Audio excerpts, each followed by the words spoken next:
Quero cumprimentar os irmãos com a paz do nosso Senhor e Salvador Jesus Cristo, essa pessoa maravilhosa que é Jesus, esse Deus maravilhoso, esse Deus perfeito, que tem um amor perfeito, que consegue suportar a nossa avareza, a nossa fraqueza, as nossas misérias.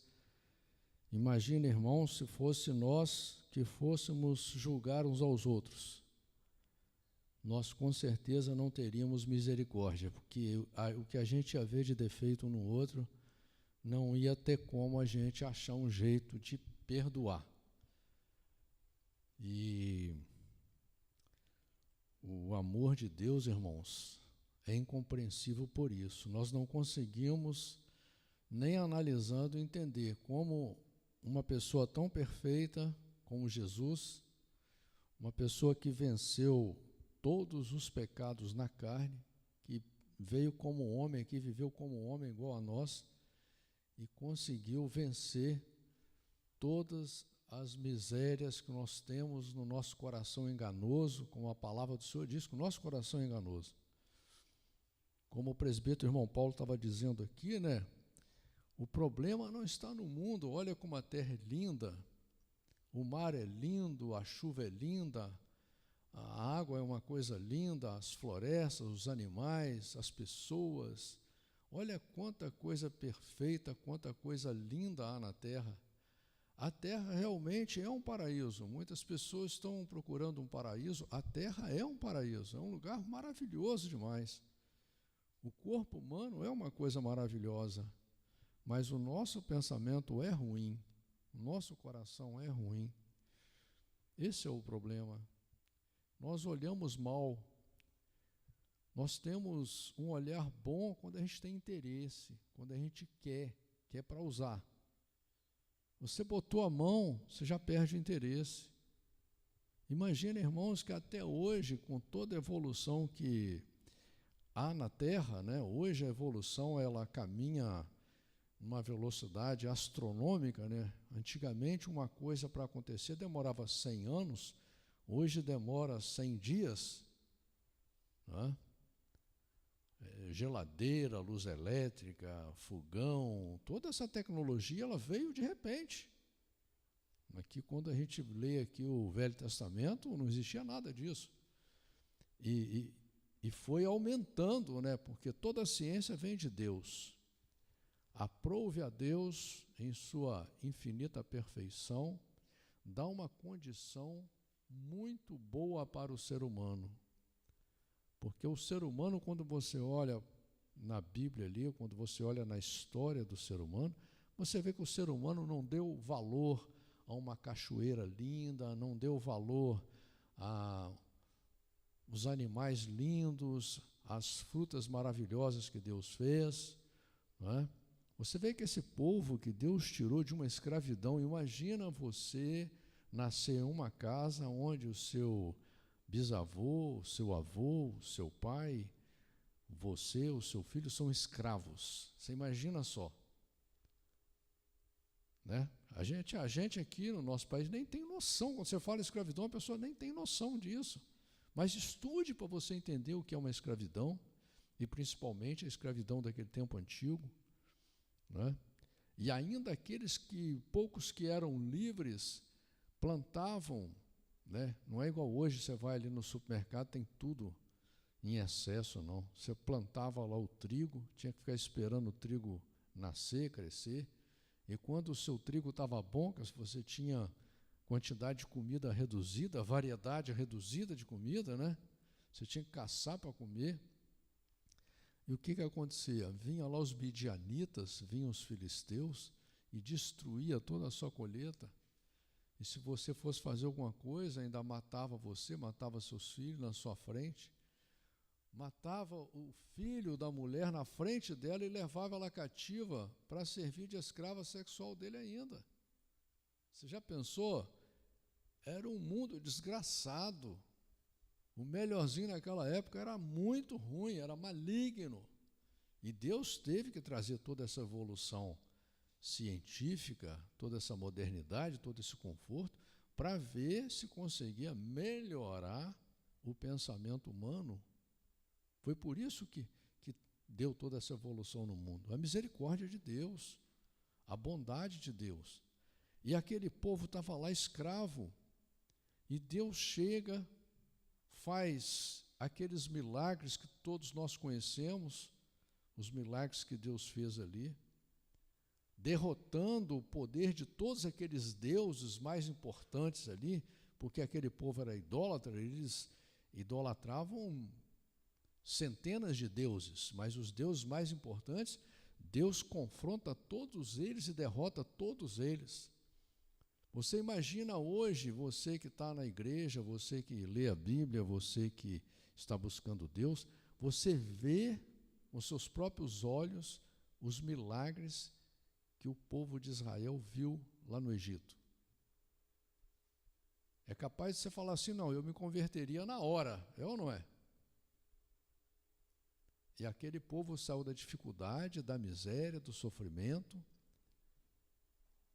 para uma terra maravilhosa, como diz a Bíblia, uma terra que emana leite e mel, uma terra que tinha água, que produzia excelentes alimentos, que tinha tudo. E Deus ainda tirou das pessoas más, do ímpio, do inimigo, do povo de Deus, tirou os bens, tirou as cidades, tirou ouro, tirou prata e deu para eles. Deus lutou por eles. Teve guerra que eles não precisaram nem de levantar a espada. Você vê a história de Ezequias, por exemplo, contra o rei Senaqueribe lá, ele não precisou de usar a espada. Deus deu a vitória, Deus pelejou por eles. E o que adiantou, irmãos? Não adiantou nada, porque eles só viviam com pensamento na terra. Nada que Deus fez valeu. Por isso que Jesus diz que ele curou 10 leprosos, uma doença terrível, uma doença desgraçada, cruel, naquele tempo, que ela era uma doença cruel em vários sentidos. E Deus curou, Jesus curou com uma palavra de graça. E Jesus falou que só um voltou para agradecer. Os outros 9 nem agradeceram. Não tiveram nem a capacidade de agradecer. E assim, irmãos, conosco é a mesma coisa hoje. Tanta facilidade que Deus trouxe para nós, tanta coisa boa, tanto conforto, tanta variedade. Você chega numa padaria, você nem sabe o que você vai comer. E como hoje nós temos todas essas facilidades na mão, como hoje a gente tem o que a gente quer, a gente não dá valor nenhum. Não dá valor, irmão. Você que é casado, que está me ouvindo aqui, você lembra quando você começou a namorar? Você lembra o seu cônjuge? Você lembra? O seu encanto? A pessoa era perfeita, né? A única coisa que você queria é ter ela do seu lado, porque ela era maravilhosa. Bastou você sentir que é dono dela para ela perder todo o valor. E assim acontecem as traições, e muitas vezes não acontece traição por causa de circunstâncias, de situações, mas se dependesse da gente, a gente traía, mas muitas coisas acabam impedindo. Mas o que adianta? Você não trai, mas você também não ama direito? Você não larga a pessoa, mas também você não dá valor à pessoa, aquele valor que ela deveria ter? Então, quer dizer, é a avareza, é a mesquinhez, né? É o interesse. Não olhamos a essência, não queremos ver o mais importante. O mais importante, irmãos, é a essência, não é o material, não é o corpo. Não é o corpo do seu cônjuge, não é o que ele tem para te oferecer, é a pessoa que ele é, a pessoa que Deus colocou na sua vida, entendeu? E aí a gente vê esses conflitos aí. Estamos em um mundo que a gente acha que é moderno, nos achando inteligente porque o mundo é moderno. Estamos com vários países em guerra. morrendo milhares de pessoas por dia, uns matando o outro, como se fosse pior do que uma barata, do que um inseto. E a gente às vezes até se impressiona, que absurdo, uma guerra na Ucrânia, que absurdo. Mas e as guerras dentro da nossa casa? Hã? Porque, irmão, não importa a quantidade de pessoas que matarem, ou que matam numa guerra. O que importa é se te matam. Hã? Pode ser que você não vá em uma guerra, mas lá dentro da sua casa alguém te mata. E a pior morte que tem ainda é a morte psicológica, né? A morte pela falta de amor, falta de admiração por você, falta de respeito por você, falta de consideração. Então a pessoa fica gastando a sua vida, como a missionária irmã Luísa falou, que o dia é hoje. O que nós temos, irmão? Nós só temos o dia de hoje, meu irmão. É só esse tempinho, é só esse momentinho. O que passou, já passou. Fica em cima de uma ponte que você vai ver. Quando você olhar assim, a água já passou. Não volta mais não. Não volta mais não, passou. E é rápido. Passa rápido. Entendeu? E aí Deus dá uma Bíblia para nós. Deus nos traz a igreja para a gente mudar. Nos dá a oportunidade para a gente mudar. E o que a gente faz? A gente fica se fingindo de tonto, entendeu? A gente fica esperando os outros mudarem. Tem gente que vai na igreja até buscando um pastor perfeito, né? Buscando um cantor maravilhoso, um representante de Deus. O relacionamento de Deus é com você, meu irmão. É com você, a vida é sua. Nenhum pastor famoso, nenhum cantor famoso, nenhum intelectual mestrado em teologia pode fazer nada por você. A única pessoa que pode fazer por você é você mesmo. E você não vai ter como chegar a Deus e se desculpar, falando, não, porque a minha esposa, não, porque meu esposo. Meu irmão, Deus não faz diferença entre pessoas, Deus não faz acepção de pessoas. O convite de Deus para você é para você se converter. É para você mudar. O outro, você pode ajudar ele a mudar. Ajudar. Mas a sua mudança não depende de ninguém não, irmão. Não depende de ninguém. Porque quando é para fazer aquilo que você tem interesse, você não chama ninguém também não. Você já viu um cônjuge chamar o outro para ajudar a trair? Não chama, né? Porque trair é bom, né? Ah, não chama. Entendeu? Alguém te chamar, fala, vamos gastar meu dinheiro aqui. Não, não chama. Entendeu?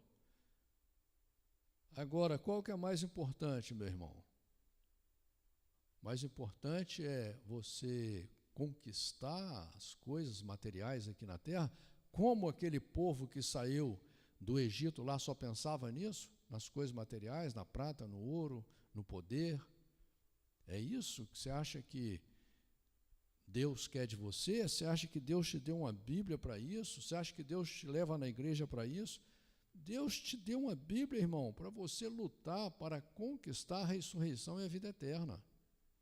Deus te traz na igreja para você aprender a se qualificar, para você se transformar, para ter a condição e o direito de viver no céu eternamente. Você está no paraíso. Você está na terra e que está no paraíso. E aí agora você vai para o céu, você vai ganhar um corpo incorruptível, vai ganhar o poder de viver eternamente, e lá você vai ser desse jeito. Não, meu irmão, você está enganado. A chamada de Deus é para você mudar. Não importa o que os outros façam, não importa o que os outros pensem, não importa como as pessoas são, não importa, é você. Você é que tem que ajoelhar na sua casa e falar, Senhor, eu preciso de mudar, eu. Mas para você mudar, você também vai ter que falar com Deus, Senhor, me ajuda, eu preciso enxergar aonde eu preciso mudar. Porque isso tudo está claro na Bíblia. A Bíblia te confronta e te exorta a fazer isso. Tem vários e vários exemplos. Salmo 73, Salmo 51, todo o Evangelho de Jesus, e vai por aí afora. A Bíblia inteira, ela nos chama à conversão. Na Bíblia toda, irmãos, junto com a promessa de Deus, tem uma palavra chamada se, S-E. Se. Deus vai te dar o que você quiser. Se. Entendeu? Se atentamente obedeceres os estatutos, os mandamentos, o juízo de Deus. Se você não tomar essa atitude, se você achar que a sua conversão tem que ser para daqui a um ano, igual a igreja apocalíptica aí agora, né? Dá uma chuvinha ali, dá um relâmpago, aí eles, Jesus está voltando, Jesus está voltando. Nessa onda da igreja apocalíptica aí, se você entrar no YouTube ali, daqui, olha, estão marcando, o ano que vem, ao final do ano, 2026, 2029, 2030, então tudo, um monte de gente marcando. Eu pergunto para você, se você morrer hoje ainda, hoje, Jesus não chegou para você? Hã? Se eu morrer amanhã de manhã, Jesus não chegou para mim? Ou eu vou ter tempo, se eu morri agora eu vou me converter?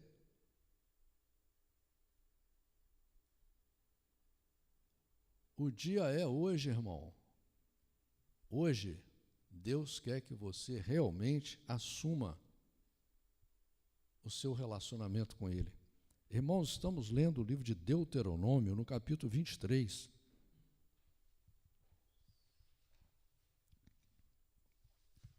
Deuteronômio, no capítulo 23, diz a palavra do Senhor assim: aquele a quem forem trilhados os testículos ou cortado o membro viril, não entrará na congregação do Senhor. Nenhum bastardo entrará na congregação do Senhor, nem ainda a sua 10ª geração entrará na congregação do Senhor.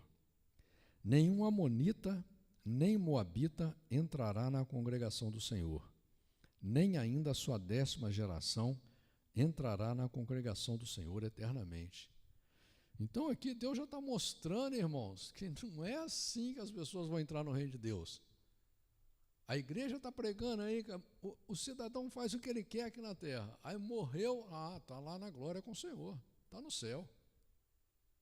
Ora, meu irmão, não acredita nisso não. Olha para você mesmo, olha para o que você fala durante o dia, olha para o que você pensa, olha para as maneiras como você está agindo, entendeu? Escuta as suas palavras, observa a sua vida, examine-se o homem a si mesmo e tome uma decisão na presença do Senhor. Deus é presente, Deus vê tudo. Você pode fingir até para você, porque a maioria das pessoas finge para si mesmo, mas enganar a Deus é difícil, irmãos, é impossível, não vai conseguir enganar a Deus. E Deus está nos dando uma oportunidade. Porquanto não saíram com pão e água a receber-vos no caminho, quando saíeis do Egito, e porquanto alugaram contra ti a Balaão, filho de Beor, de Petor, de Mesopotâmia, para te amaldiçoar. Aqui você vai ver uma referência importante em Deuteronômio capítulo 2, versículo 29, Números capítulo 22, versículos 5 e 6, 2 Pedro capítulo 2, versículo 15. Porém, o Senhor teu Deus não quis ouvir Balaão. Antes, o Senhor teu Deus trocou em bênção a maldição, porquanto o Senhor teu Deus te amava. Olha que coisa maravilhosa, irmãos. Olha que coisa maravilhosa. Mas você pode falar assim, mas como que eu vou saber que essa palavra é para mim? Aqui está falando do povo de Israel lá, né? Porque tem igreja que só prega o judaísmo, né, irmão? Você tem que ser crente, você tem que ser judeu, você tem que ser filho de judeu, você tem que ter uma árvore genealógica. Deus não faz acepção de pessoas, irmão. Tem os filhos da árvore genealógica e tem os filhos da promessa. E Jesus falou, muitos não vão entrar e não vão deixar você entrar. Entendeu? Deus fala claro também que judeu não é aquele que se diz judeu, mas é aquele que é de coração. Nós somos filhos da promessa. Nós somos descendentes de Abraão pela fé na palavra do Senhor. O resto é conversa de homem, entendeu? O resto não importa. E essa palavra aqui que Deus está falando, que aquela pessoa que Ele escolhe para pertencer ao reino dele, Ele escolhe porque Ele ama essa pessoa. Daí você pode falar assim, mas eu não sou judeu, Deus não me escolheu. Como que não? Você não ganhou uma Bíblia? Se Deus te deu uma Bíblia, é porque Ele escolheu você, para conhecer o projeto dele, saber quem é Ele, como Ele pensa, o que Ele quer de você. Então, você é um escolhido por Deus. Agora, o que você quer mais? Que Deus venha presente aqui falar com você? Não lhes procurarás nem paz, nem bem, em todos os teus dias para sempre. Não abominarás o Edomeu, pois é teu irmão, nem abominarás o egípcio, pois estrangeiro foste na sua terra. E os filhos que lhes nascerem na terceira geração, cada um deles entrará na congregação do Senhor. Quando o exército sair contra os teus inimigos, então te guardarás de toda coisa má. Quando entre ti houver alguém que por algum acidente noturno não estiver limpo, sairá fora do arraial, não entrará no meio dele. Porém será que, declinando a tarde, se lavará em água e, em pondo o sol, entrará no meio do arraial. Também terás um lugar fora do arraial para onde sairás, e entre as tuas armas terás uma pá. E será que, quando estiveres assentado fora, então com ela cavarás, e virando-te, cobrirás o que defecastes. Irmão, esse versículo é muito importante, porque ele mostra uma coisa que as pessoas não entendem quando leem a Bíblia. A Bíblia é um livro matematicamente escrito por Deus, é um livro de mistérios. Aquilo que Deus quis revelar, Deus revelou, o que Ele não quis revelar, Ele não revelou. A Bíblia é um livro de ordenanças sociais, de organização social. Isso aqui está sendo falado por pessoas que naquela época não tinham banheiro, não moravam em uma casa, pessoas que moravam em tendas. Então Deus já estava dando uma lei de higiene, essa aqui é uma lei de higiene. Por que nós temos vaso sanitário na nossa casa? Por que nós temos rede de esgoto? Né? Por causa das contaminações. Hoje já se sabe que os excrementos humanos são perigosos, que tem uma série de bactérias, de vírus, de germes, que podem contaminar as pessoas, podem até matar várias pessoas através dessas contaminações, né? Hoje nós sabemos. Mas naquele tempo, que era normal a pessoa fazer isso em qualquer terreno, a pessoa pegasse uma lei dessa aqui, olha, não, junto com as suas armas de guerra, quando você sair para caçar, quando você sair para brigar, você leva uma pá e você faz um buraco para enterrar. Tem gente que fala, mas que lei idiota essa, que lei boba, né? Muita gente nem ia querer cumprir essa lei. Assim como também, muita lei que tem aqui, que nos tempos modernos hoje, a gente acha que não precisa de seguir, né? Não precisa de fazer. Porquanto o Senhor teu Deus anda no meio de teu arraial para te livrar e entregar a ti os teus inimigos, pelo que o teu arraial será santo, para que ele não veja coisa feia em ti, e se aparte de ti. Não entregarás a seu senhor o servo que, tendo fugido dele, se acolher a ti. Contigo ficará no meio de ti, no lugar que escolher, em alguma das suas portas, onde lhe agradar. Não o oprimirás. Não haverá prostituta dentro das filhas de Israel, nem haverá sodomita dentre os filhos de Israel. Não trarás o salário da prostituta, nem preço de um sodomita à casa do Senhor teu Deus, por qualquer voto, porque ambos são igualmente abominação ao Senhor teu Deus. Esse aqui é um versículo também importantíssimo, que a maioria das igrejas tiram da Bíblia, né? Finge que não lê, aceitam dinheiro de traficante, de assaltante. Não, mas a pessoa está se convertendo ainda. É melhor ela dar para a igreja do que... A igreja não precisa de dinheiro desonesto, irmão. A pessoa, quando ela vem para a igreja, ela tem que se converter, ela vem para se converter. Deus dando a oportunidade a ela de se converter. E a igreja não precisa do dinheiro para ela salvar vidas, não. A igreja precisa de Deus dentro da igreja. Não é a igreja de psicologia com conversa bonita que vai converter os outros, não. Vai deixar a pessoa ali ficar ali anos ali no fingimento, não vai mudar nunca, entendeu? Porque os donos da igreja, que se acham donos da igreja de Deus, acham que é o dinheiro que vai resolver o problema da conversão das pessoas nesse mundo. Salomão construiu um templo de ouro maciço e prata e pedras e rubis. Cadê o templo dele? Hã? Você acha que Deus precisa de dinheiro, de ouro, de prata? Deus precisa de homens e mulheres com coração puro, com desejo de servir a Deus voluntariamente, né? Fazer isso por amor a Deus, por gratidão, né?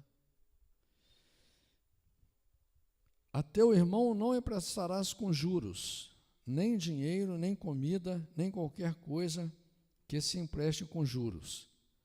Então aqui também Deus está claro que Ele não aceita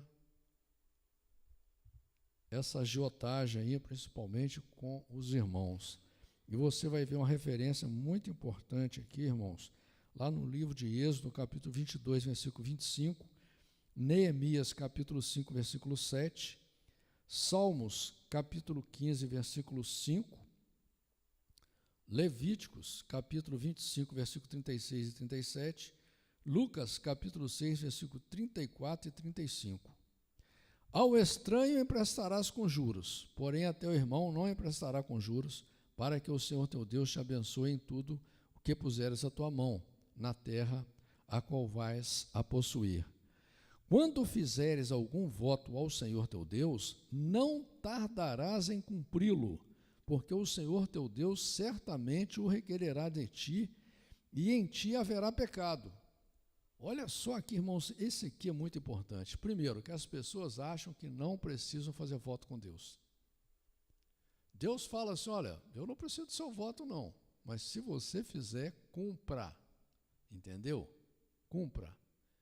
Nós precisamos sim de fazer voto com Deus, todos nós, irmãos.